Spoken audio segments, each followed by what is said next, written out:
ومن سيئات أعمالنا من يهده الله فلا مضل له ومن يضلله فلا هادي له أشهد أن لا إله إلا الله وحده لا شريك له وأشهد أن محمدا عبده ورسوله اللهم صل وسلم على حبيبنا سيدنا رسول الله وعلى آله وصحبه ومن تبعه بإحسان إلى يوم الدين يا أيها الذين آمنوا اتقوا الله وقولوا قولا سديدا يصلح لكم أعمالكم ويغفر لكم ذنوبكم ومن يطع الله ورسوله فقد فاز فوزا عظيما أما بعد فإن أصدق الحديث كتاب الله وخير الهدي هدي محمد صلى الله عليه وسلم وشر الأمور محدثاتها وكل محدثة بدعة وكل بدعة ضلالة وكل ضلالة في النار. Sidang Jumaat yang dirahmati Allah, Allah mengisytiharkan bahawasanya Dia menciptakan kita untuk kita mengabdikan diri kepadanya. Wa ma khalaqtul jinna wal ins illa liya'budun. Tidak aku ciptakan jin dan manusia melainkan untuk mereka mengabdikan diri kepadaku. Namun jikalah yang dikatakan mengabdikan diri kepada Allah itu tertumpu kepada salat, tertumpu kepada urusan di dalam masjid, tertumpu di dalam urusan ibadah yang khusus, tentulah manusia hidup di dalam kesukaran. Kerana manusia itu tidak boleh 24 jam berada dalam masjid.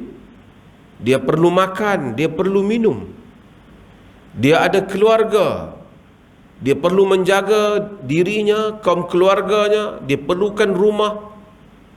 Untuk menghasilkan kehidupan, manusia perlukan pekerjaan.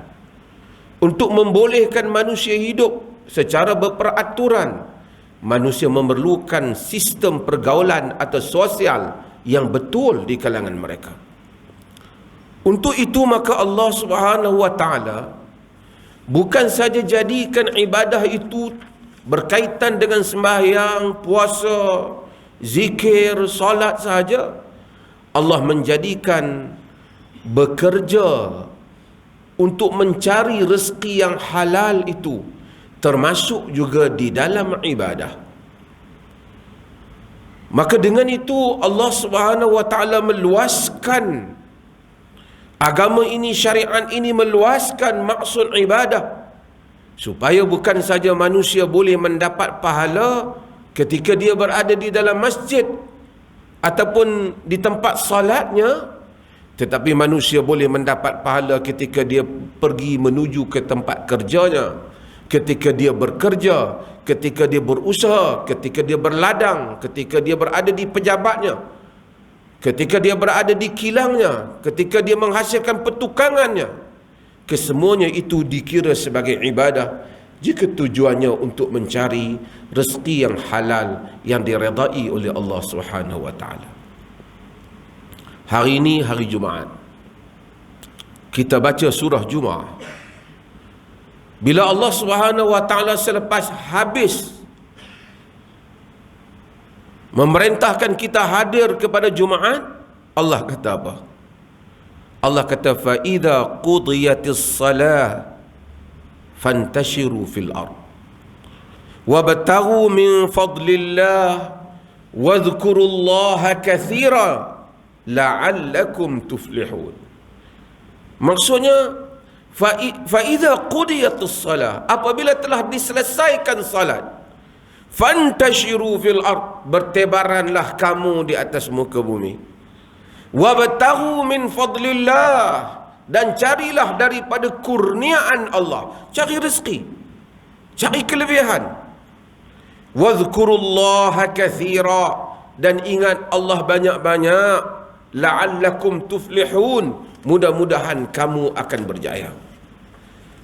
Yani kalau ikut di dalam Al-Quran, hatta hari Jumaat orang bekerja. Selepas selesai Jumaat, Allah tak kata duduk lagi di masjid, pergi bekerja, sambung urusan. Sebelum Jumaat Allah cakap tinggalkan jual beli, wadharul bai', tinggalkan jual beli, menunjukkan hari Jumaat masih lagi orang buka kedai dan masih lagi orang berniaga. Sidang Jumaat yang dirahmati Allah, untuk memberikan kepahaman ini supaya orang Islam faham bahawasanya apabila dia pergi cari rezeki, keluar cari duit untuk diri dan anak-anaknya adalah ibadah. Nabi SAW memahamkan para sahabat yang pada peringkat itu masih lagi wahyu masih turun, masih lagi dalam proses untuk memahami agama dan tabiat agama. Apabila lalu satu orang pemuda, sihat tubuhnya, kuat dia, di kalangan para sahabat Nabi SAW ada kata, "Lau kana hadza fi sabilillah." Alangkah baiknya jika tubuh yang sihat ini, yang pergi kerja kuat ni, pergi berjuang pada jalan Allah. Yang ni pergi jihad, ini pergi kuat cari makan. Lebih baik dia pergi jihad saja, tak payahlah duk teruk-teruk cari kerja. Nabi SAW betulkan, jihad perlu, tapi cari makan juga perlu. Apa Nabi kata?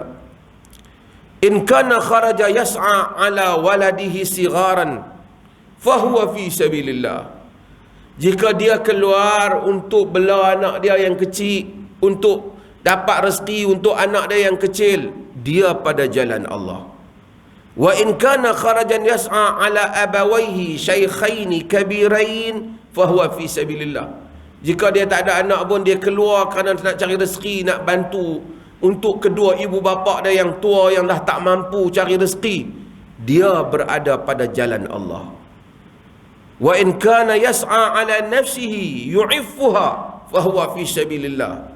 Jika dia keluar untuk diri dia, memang mungkin dia tak ada family, macam bujang lagi, keluar untuk diri dia supaya dia tak ambil harta benda orang, supaya dia tak mencuri, supaya dia tak buat yang salah. Nabi kata jika dia keluar untuk dirinya supaya dirinya mendapat yang halal, dia berada pada jalan Allah.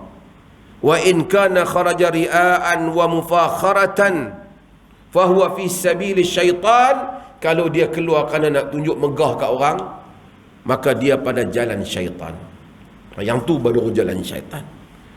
Hadirin Jumaat yang dirahmati Allah, apabila kita tahu macam ni, maka kita tahu ada beberapa perkara kita kena buat. Pertama, kita kena tahu orang Islam dia kerja. Tak ada orang Islam yang duduk di rumah, duduk tunggu orang bantu dia. Yang ni tak ada. Kerja disuruh oleh agama. Siapa yang duduk di rumah saja, dia kata duduk pun tak apa, dia pun tengok kita tak nak kerja, dia pun main hantar bantuan. Dia menyanggahi agama dan menyanggahi suruhan agama, suruhan Al-Quran. Bekerja sesuatu yang disuruh oleh Allah. Tak boleh ada suami duduk di rumah tak kerja, isteri duduk pulun cari buat kuih, buat apa, suami dia duduk saja. Tak boleh ada orang badan masih sihat, demam sikit-sikit, boleh lagi usaha yang lain, dia tak buat dah. Dia hanya tunggu bantuan, dia komplain bantuan tak sampai. Melainkan kalau dia benar-benar uzur, sudah tidak berupaya menguruskan dirinya sendiri, maka dia diberi bantuan, itu ada munasabahnya. Bagi membolehkan supaya apa yang kita lakukan itu mendapat pahala. Kita keluar pergi kerja, pergi pejabat negara, pergi ladang, pergi sawah, turun bawah rumah, pergi menyangkui belakang rumah ke, supaya dapat pahala. Ada beberapa perkara. Yang pertama, bila kita nak pergi kerja, kita niat lillahi ta'ala, kerana Allah nak cari yang halal. Kalau tidak, aku buat benda hak lain. Hak lain berada jalan. Boleh manusia ni jual ketum, jual dadah, memang banyak duit, haram. Maka kita tak buat yang tu, kita buat yang ni kerana semata-mata cari redha Allah, supaya Allah tak marah dan kita mendapat rezeki yang halal. Itu dulu. Wa ma umiru illa liya'budullah mukhlishina lahuddin. Mereka tidak diperintahkan melainkan untuk mengabdikan diri pada Allah, ikhlas kepadanya agama. Yang kedua, hak kerja yang kita buat itu tak boleh bercanggah dengan ajaran agama. Ada orang keluar pergi kerja, macam kita kata tadi, tapi dia keluar dengan benda yang mencanggahi ajaran agama. Dia nak cepat. Dia tanam ketum, dia masak ayam ketum, memang untung cepatlah. Rosak masyarakat kita dan masak budak-budak kita, habis anak-anak kita. Ambil harta orang, dia masuk dalam skema, tipu orang, dia jual ayat liak, dia bohong orang. Ini semua adalah pekerjaan juga, tapi ia haram di sisi Allah Subhanahu wa taala. Allah menyatakan kulu mimma razaqnakum halalan tayyiba. Makan apa yang kami rezekikan kepada kamu yang halal lagi yang baik. Washkuru ni'matallahi in kuntum iyyahu ta'budun, dan bersyukurlah pada nikmat Allah jika kamu benar-benar mengabdikan diri padanya. Yang ketiga, yang ni kita kena ingat sikit, semua kita lah, daripada yang bagi khutbah sampai yang ke bawah. Kerja kena sungguh-sungguh. Dalam dunia ni, manusia kerja yang berhasil. Dulu orang kata kerja sungguh-sungguh ni, orang faham kerja banyak, tapi orang kata kerja yang bijak. Work smart, bukan work hard. Kerja yang smart, kerja yang menghasilkan. Ada orang buat kerja banyak, tapi kerja tu orang boleh buat simple saja, menghasilkan hasil yang lebih baik. Itu satu hal. Yang kedua, kadang-kadang orang dia buat kerja, orang dalam bahasa kita halai balai, buat ambil kata supaya orang kata tak buat kerja lah. Itulah yang menyebabkan kita gagal untuk membangunkan umat Islam. Kalau duduk di pejabat, dia tak dapat menghasilkan produk yang bagus, kesan dan impak yang bagus. Nabi SAW dalam hadis yang diriwayatkan oleh Al-Imam Al-Baihaqi, Nabi kata, innallaha yuhibbu idza amila ahadukum amalan an yudqinahu. Allah suka jika kamu melakukan satu amalan, kamu tekun dengan amalan itu. Maksud, kalau nak ukir bagi elok. Setiap kita ni ada potensi dia. Ada orang dia ada kemahiran, dia mungkin tukang ukir yang baik. Kalau dia kembangkan diri dia tu, dia berapa banyak duit dia boleh dapat daripada pertukangan dia. Ada orang dia pandai masak, jika dia betul-betul masak, berapa banyak dia boleh buat duit. Tapi bila tak bersungguh, bukan saja kita tak cemerlang di tempat kerja kita, maksudnya kita tak ada apa yang orang boleh tengok keupayaan kita dalam bidang kita. Masyarakat pun, orang duduk setempat pun orang tak nampak apa yang boleh dia ni kata pandai cat pun tak, pandai paku pun tak, bertukang, tak ada apa kelebihan yang dia pandai. Sedangkan Allah bagi semua ni, kita ada satu benda yang mungkin kita pandai. Maka kita kena cari, kita ni pandai apa? Kita pandai apa? Nabi kata Allah suka orang apabila idza amila amalan an yutqinahu. Bila buat satu amalan, itqan, yakni tekun dalam amalan. Cuba tanya diri kita, aku ni betul pandai apa? Kalau pun mungkin kita dah tak kerja, sekurang-kurangnya orang kampung boleh minta tolong. Korang ambil simple lah, pandai pasang lampu. Sekurang-kurangnya lampu masjid rosak, dia boleh tolong buat. Ada juga benda yang dia pandai. Satu orang kata aku apa pun tak pandai, sedangkan Allah bagi keupayaan kita ini, menyebabkan kita tak berkembang dan tak mau pandai. Maips bagi bantuan banyak daripada rumah ke rumah. Kalau kita lihat orang kita, rumah mereka susah macam mana pun. Dalam konteks orang kampung ni, kita di kampung ni, ada tanah tepi rumah kita ni. Kalau dia tanam cabai, dia tanam sayur, lepas dah duit beli cabai kat dia. Lepas dah duit sayur untuk dia.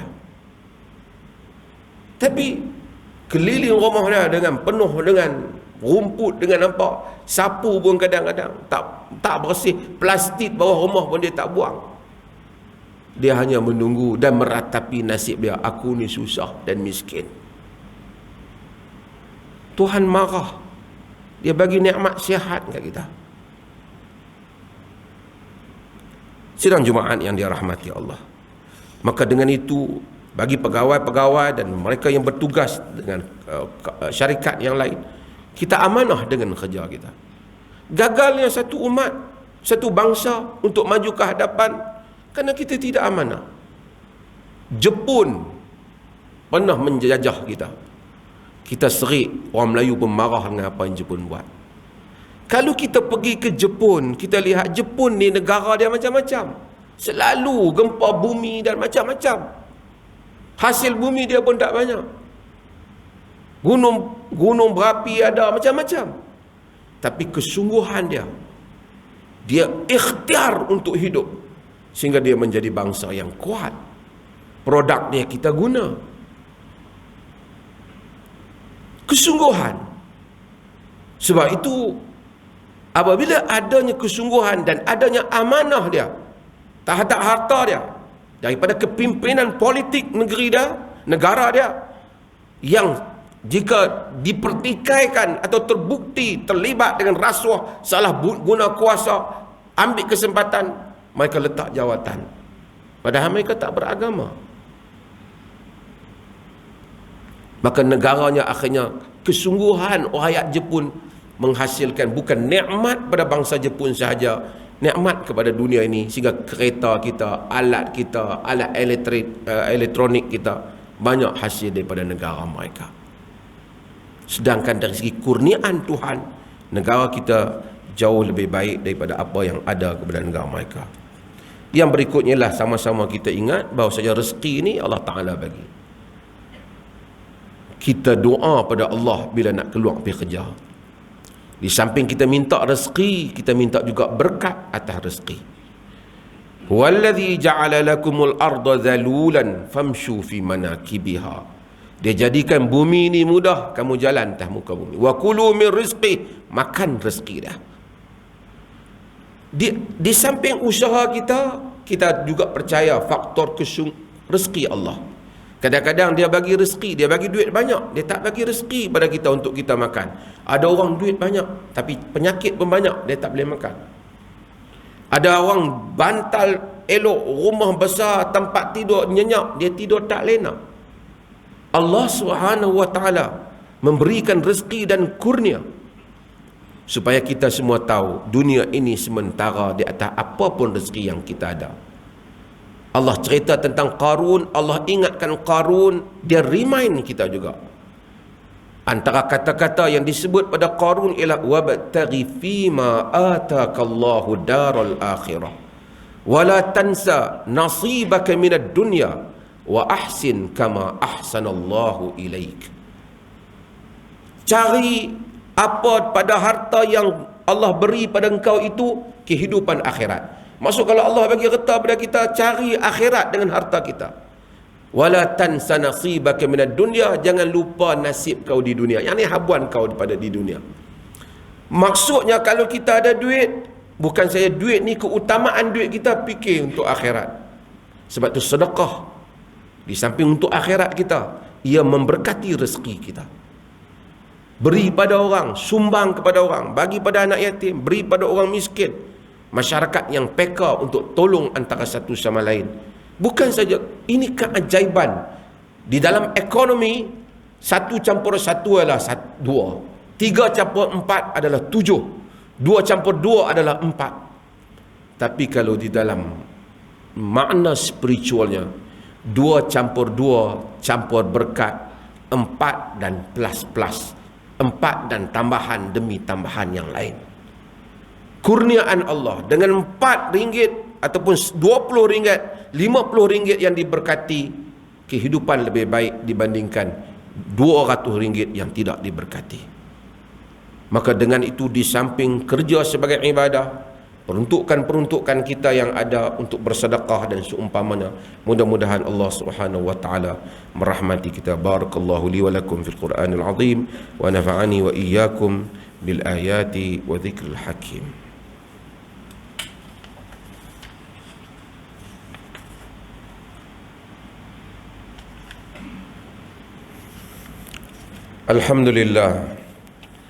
Alhamdulillahilladzi arsala rasulahu bil huda wa dinil haqq liyudhhirahu 'ala ad-dini kullihi walau karihal kafirun. Asyhadu an la ilaha illallah wahdahu la syarika lah wa asyhadu anna Muhammadan 'abduhu wa rasuluh. Allahumma salli wa sallim ala nabiyyina Muhammad wa ala alihi wa sahbihi ajma'in, amma ba'da. Fa ya ayyuhal ikhwatul mu'minun, usikum wa nafsi bi taqwallah wa tazawwadu fa inna khaira zadi taqwa. Sidang Jumaat yang dirahmati Allah, marilah kita bertakwa pada Allah. Nabi SAW sebut apa yang kita sebut dalam khutbah pertama tadi. Ma naqasat sadaqatun min mal wa ma zadallahu 'abdan bi'afwin illa 'izza wa ma tawadha'a ahadun lillah illa rafa'ahu Allahu 'azza wa jalla. Hadis Muslim. Maksudnya, ma naqasat sadaqatun min mal, sedekah ni tak mengurangkan harta.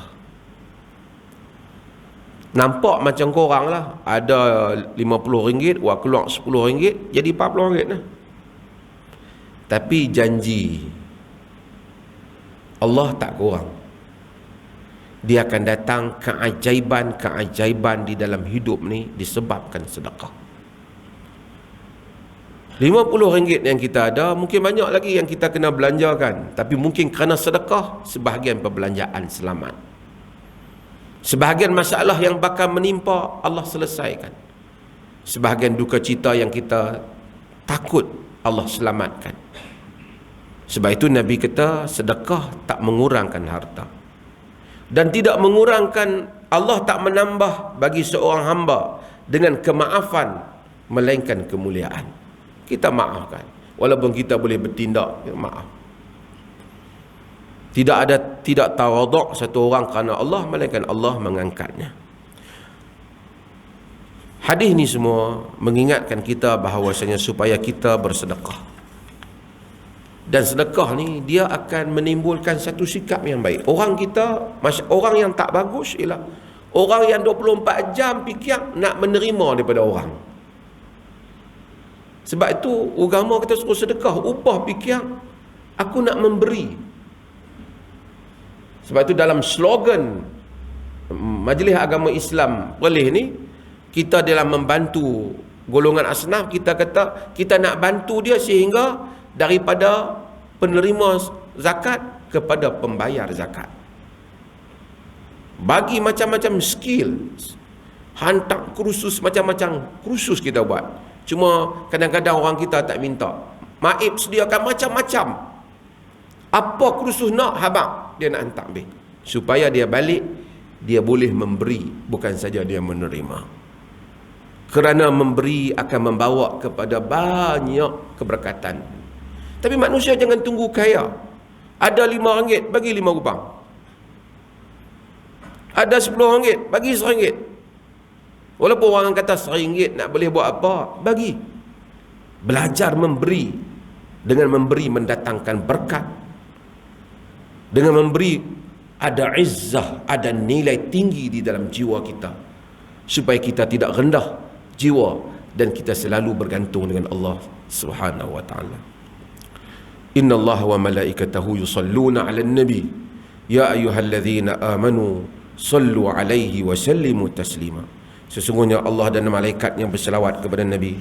Wahai orang-orang yang beriman, hendaklah kamu berselawat dan salam kepadanya.